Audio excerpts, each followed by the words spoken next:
Tapos, ayun po, nung parang buo na talaga sa loob ko, doon na po ako na-courage na iano ko na sa kanya. Ibalik ko na po lahat ng gamit, tapos manghingi na din po ako ng sorry. Ganon. Pero in good terms naman na po kami kasi nag-sorry na po talaga ako. Alam mo, meron ako napanood na interview ng isang dating celebrity. Hindi ko na papangalanan. Meron siyang interview na sinabi niya, kung meron daw siyang pagbibigyan ng sorry, yun daw yung kakilala niyang bading dati, nung sikat pa siya. Sabi, bakit? Kasi yun din daw, naging mabait sa kanya yung bading. Tapos, alam naman daw nung bading na walang maasahan sa kanya. Pero lahat daw ibinigay sa kanya. Tapos at nga-realize niya na inaabuso niya din yung kabutihan ng bading. Kaya ngayon na may edad na siya, gusto niyang makita yung bading para mag-apologize siya kasi alam niyang naabuso niya rin yung bading. Yung ganun. So, at least ikaw, ina-acknowledge mo na ginamit mo yung bakla. Diba? Hindi yung binibigay. Kasi diba, ang ano niyan, ang magiging diskusyon niyan lagi, binibigay naman eh. Diba? Hindi naman hiningi eh. Diba? Pero, kung ikaw, mayroon kang konsensya at wala ka talagang intensyong mang-abuso, bibigyan mo ng hinto ang isang bagay na hindi ka komportable. Correct. Diba? At isang bagay na para sa'yo ay hindi ka tanggap-tanggap. If you feel na hindi siya appropriate, you will put a stop to it. Diba?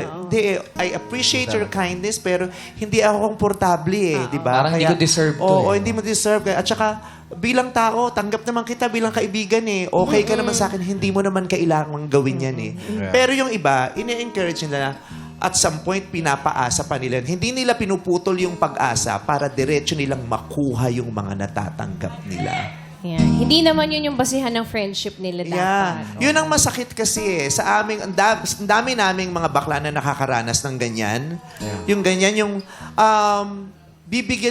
bibigyan kami ng pag-asa kahit simulat sa pool, wala lang rin naman. Hindi naman dahil sa ang habol nila yung magandang relasyon namin sa kanila at yung magandang kaluluwa namin at magandang puso. Ang habol naman talaga yung bagay na makukuha, yung mashuhut-hut at masisip-sip nyo sa amin.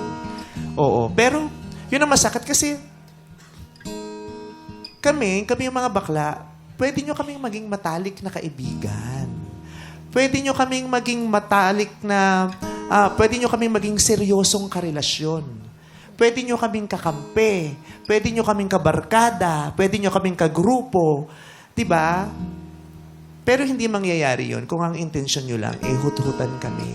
Diba? Bukod sa kaya naming ibigay ng mga regalo, may mas malaki kaming kayang ibigay. Yun yung puso namin para maging kapamilya nyo, kagrupo nyo, kaibigan nyo, kapartner nyo sa buhay, asawa ninyo, boyfriend, girlfriend nyo, at best friend ninyo. At eventually, sana maraming makarealize yun na bukod sa regalo, this person is more than these material things. Bukod sa binibigay niyang regalo, yung puso niya maganda at yun palang sapat na para maging kaibigan ko siya.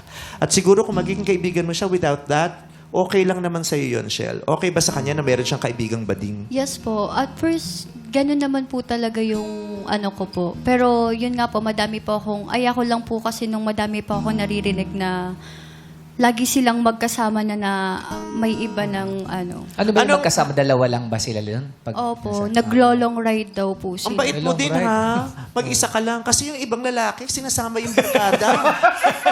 Tropa. Oo, yung isa lang ang gusto mong i-date pero lahat paiinumin mo. Diba? Isa lang ang isa-shopping mo ng sapatos pero yung mga kaibigan, ibibili mo rin ng brief sa bench.